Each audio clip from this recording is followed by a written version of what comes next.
Hello, selamat sejahtera. Saya Cikgu Nuraini. Okey, Cikgu akan berkongsi berkaitan dengan rumusan kertas 2 bahagian C.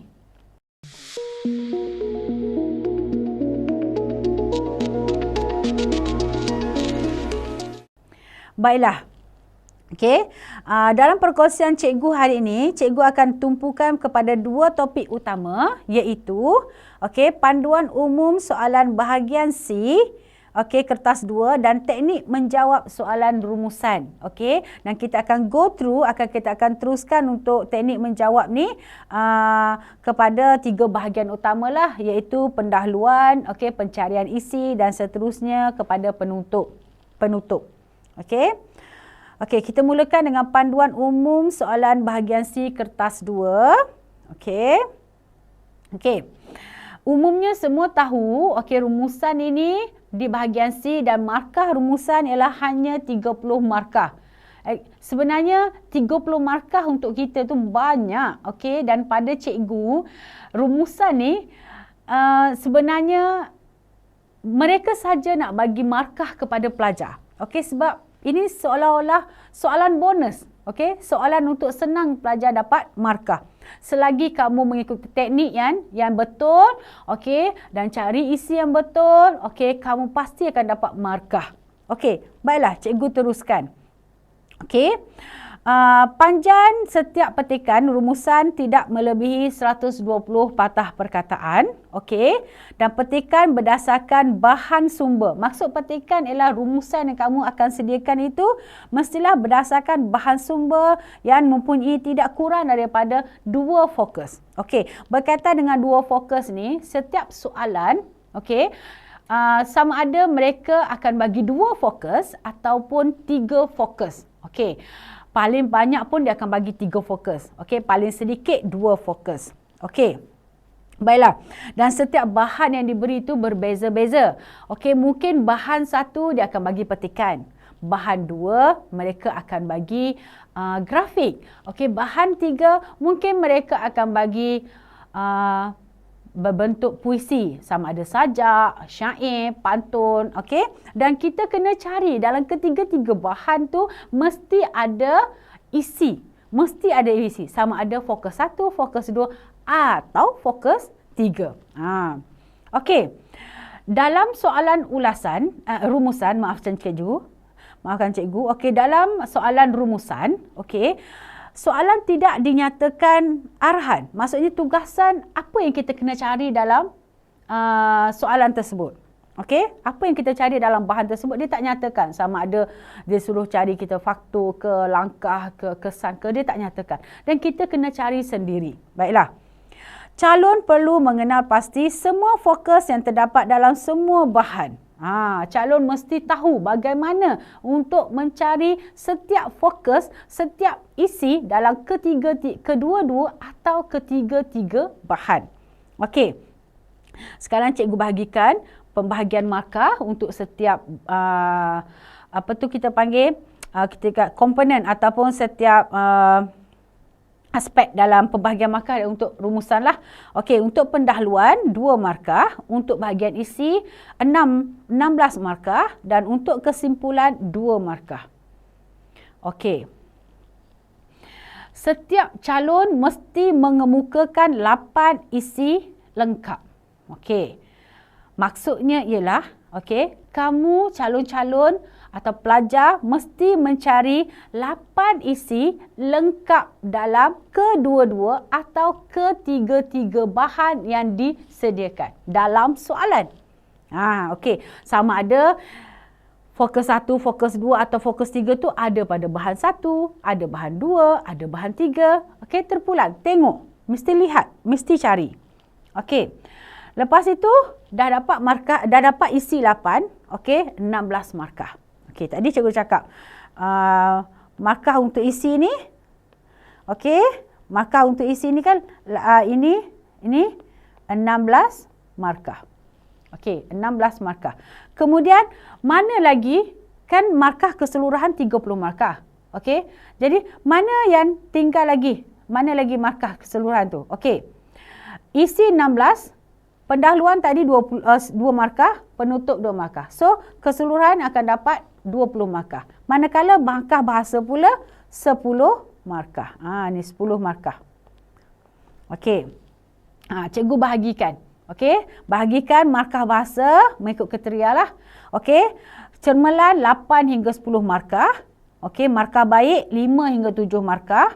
Okey, markah sederhana 3 hingga 4 markah. Markah lemah 1 hingga 2 markah. Bermakna kamu jawab saja soalan rumusan, okey, kamu pasti dapat markah. Sebab markah lemah dia 1 hingga 2 markah. Maknanya semua orang yang jawab soalan rumusan mesti dapat markah, sama ada 1 atau 2. Ini paling lemah lah. Okey, mesti dapat markah. Okey.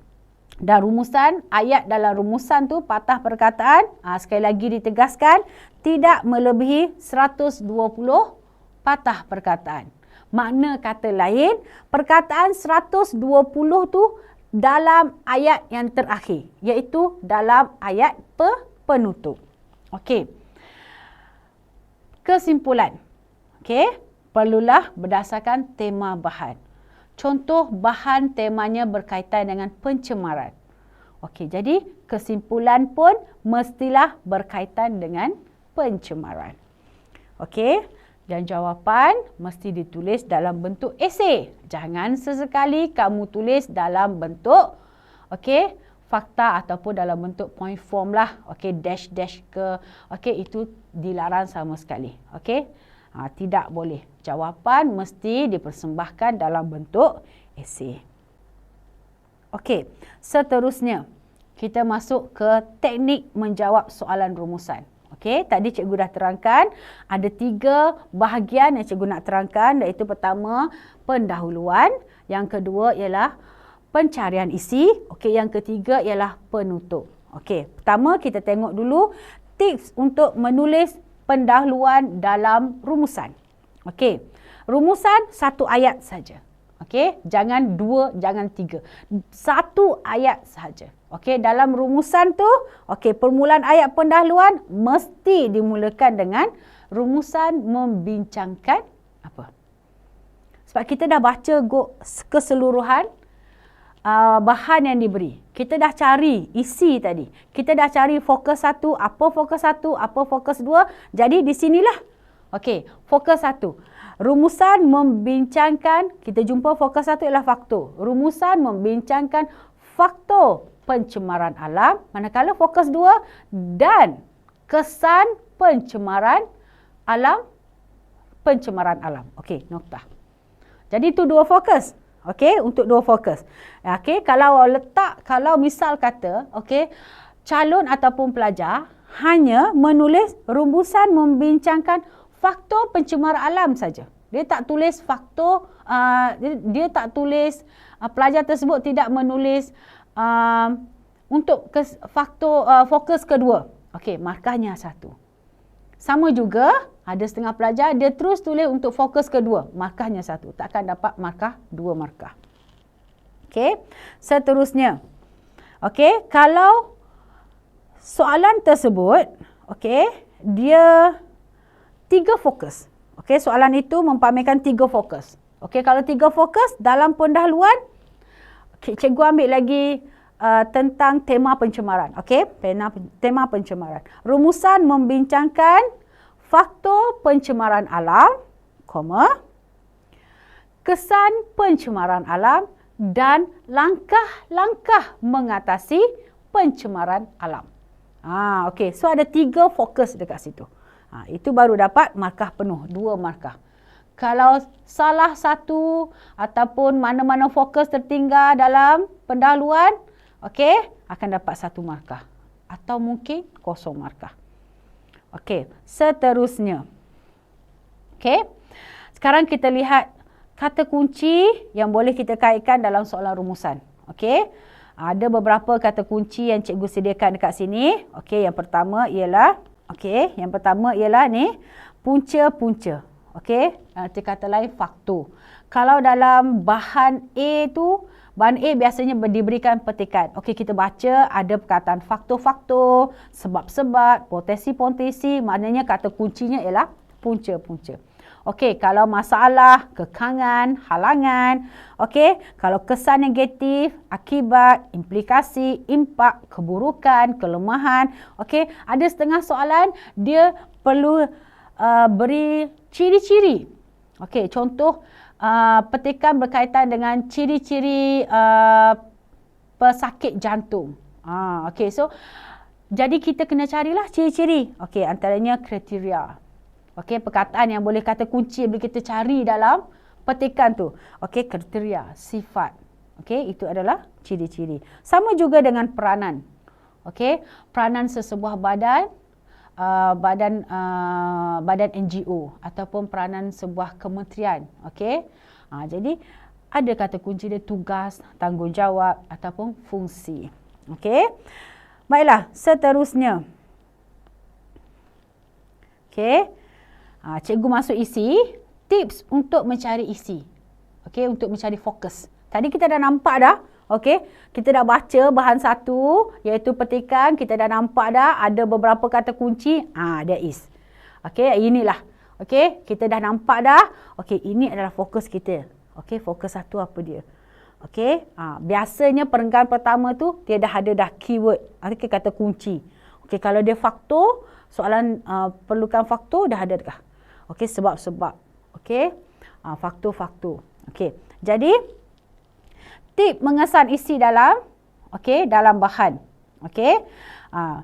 Rujuk perkataan contoh seperti penanda isi. Kalau penanda wacana tu selain itu, maknanya itu adalah isi seterusnya. Itu pun adalah isi. Di sampai itu. Okey, ayat tu adalah ayat isi.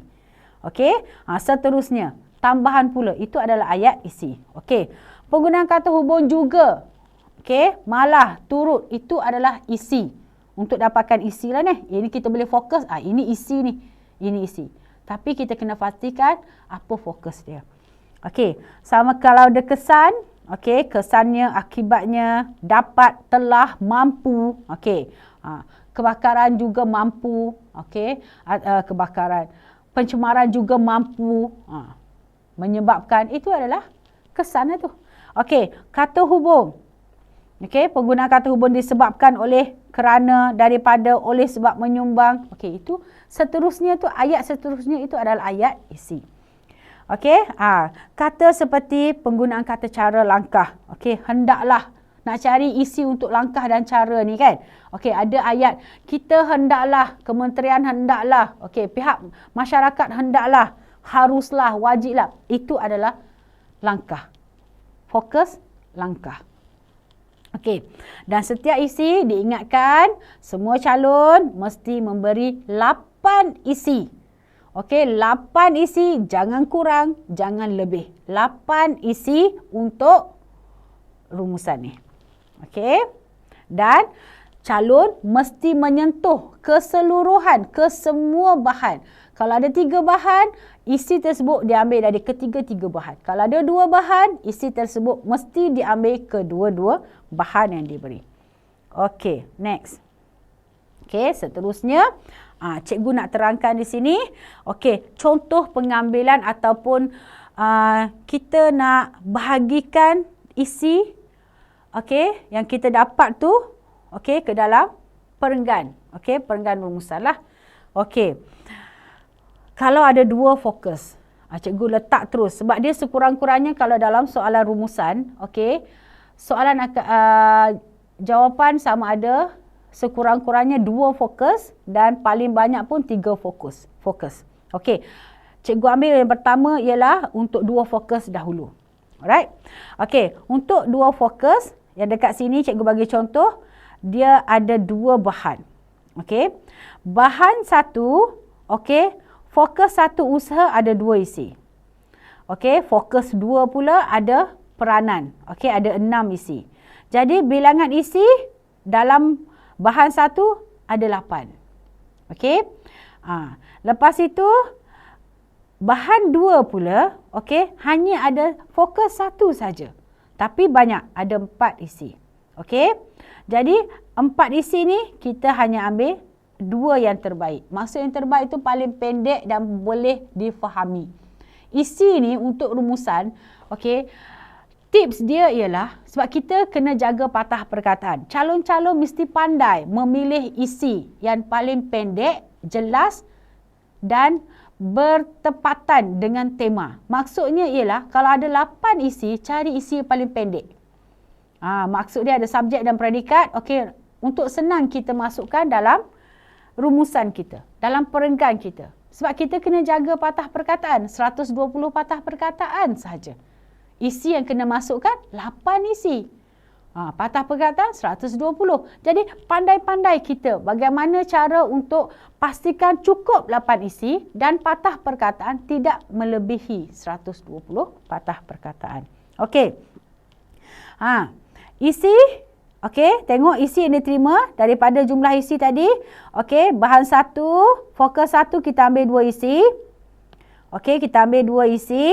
Lepas tu fokus 2 dalam bahan 1 kita ambil 5 isi. Okey.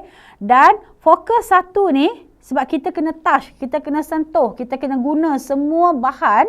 Okey. Kita ambil 1 isi. Jadi keseluruhan 8 isi.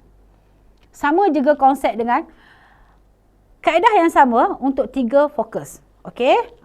Kalau kamu lihat dekat skrin yang cikgu sediakan ini, okey, pada skrin yang cikgu sediakan ini, okey, fokus 1 dalam bahan 1, fokus 1 ada 6 isi, fokus 2 ada 2 isi. Okey, bahan 2 pula fokus 1 iaitu langkah tadi tu, okey, ada 2 isi. Okey, fokus 2 bahan 3 pula, okey, hanya ada fokus 3, ada 3 isi. Jadi kita kena sentuh keseluruhan isi tu. Okey, isi yang dia terima, bahan 1, untuk fokus 1 ambil 5. Okey, lepas itu bahan 2 ambil 1 fokus 1. Okey, dah 6 dah. Okey, sekarang kita masuk untuk fokus 2 pula. Fokus 2 untuk bahan 1 kita ambil 1. Okey, lepas itu fokus sebab untuk perenggan ketiga untuk fokus kedua, okey, dia kena gabungkan, mesti gabungkan fokus 1 dan fokus 2. Maksudnya perenggan ketiga ni mesti untuk fokus 2 dan fokus 3. Kalau ada fokus 3, kalau tak ada fokus 2 saja. Okey, dan satu lagi untuk fokus 3 kita ambil dalam bahan 3. So total jadi semuanya 8 isi. Okey. Okey, seterusnya. Habis pengambilan isi. Okey, seterusnya. Okey, akhir sekali untuk buat bina ayat penutup. Okey. Ayat penutup hanya 1 ayat sahaja. 1 ayat saja. Markahnya 2 markah. 2 markah. Okey? Penting sebab 2 markah pun dia sama je markah dengan pendahuluan. So penutup pun 2 markah. 1 ayat juga. 1 ayat juga. Okey? Idea untuk kesimpulan ni, penutup ni, kamu tidak boleh ambil dari mana-mana bahan. Okey? Dan mesti idea calon sendiri. Pelajar sendiri kena cari idea. Tetapi mesti berkaitan dengan tema. Berkaitan dengan tema. Okey? Dan setiap bahagian penutup, okey, ada 2 bahagian. Setiap ayat penutup ada 2 bahagian. Okey, iaitu bahagian cadangan, okey, dan kemudian harapan. Okey. Sekarang kita tengok bagaimana nak buat. Okey, untuk penutup ada 2 cara. Okey, cikgu selalu gunakan dalam kelas. Cara pertama ialah cikgu menggunakan teknik SAM. Okey, iaitu teknik SAM. Okey, iaitu S-A-M. Apa S? Siapa. Apa yang siapa buat tadi dan mengapa? Apa kesan kepada kita? Mengapa perlu buat begitu? Dan apa kesan kepada kita? Okey. Pada carta yang cikgu bagi ni, slide yang cikgu berikan ini, okey, kesimpulannya, tulis kesimpulan je. Okey, kesimpulannya pihak kerajaan, pihak rakyat, okey, jangan sesekali guna semua pihak. Ini semua pihak ni terlalu bahaya sangat. Kecuali soalan itu terlalu global, terlalu umum, boleh kita gunakan semua pihak. Tetapi tidak berapa digalakkan. Okey, kerana dua soalan 2 tahun sebelum ini soalannya berpusat. Maksudnya ialah ada pihak yang sepatutnya lakukan. Contoh kata, contoh kata tema soalan berkaitan dengan co-curriculum sekolah. Jadi pihak yang boleh kita kaitkan ialah pihak sekolah. Mungkin boleh kita kaitkan ibu bapa, sama-sama memberi kerjasama. Jadi dua pihak ini kan, pihak kementerian. Jadi spesifikkan, fokus pihak mana lebih baik. Jangan guna perkataan semua pihak. Tidak digalakkan sama sekali. Jadi lepas itu apa pihak tersebut boleh lakukan? Guna perkataan hendaklah, perlulah, mestilah, haruslah, sepatutnya. Dan kaitkan dengan tema. Co-curriculum dipertingkatkan, dikemaskinikan. Supaya apa dia? Gunakan perkataan kata hubung. Agar, supaya, untuk, demi. Dan kesan. Harapan kita. Kenapa kita kena buat begitu? Kenapa ibu bapa perlu? Apa kesan kepada anak-anak? Satu ayat saja. Itu teknik yang pertama. Cara yang kedua ialah menggunakan kaedah. Satu lagi, kaedah yang selalu cikgu guna ialah TAM. Kesimpulannya, tema, apa dan mengapa. Sebagaimana yang cikgu bagi contoh ni, kesimpulannya, tema ialah pelancongan. Sektor pelancongan, tema, kaitkan semula tema, sektor pelancongan wajar diperkasakan. Why? Supaya, supaya apa? Harapan, kesan kepada pihak yang terlibat. Supaya ekonomi negara dapat diperkukuh.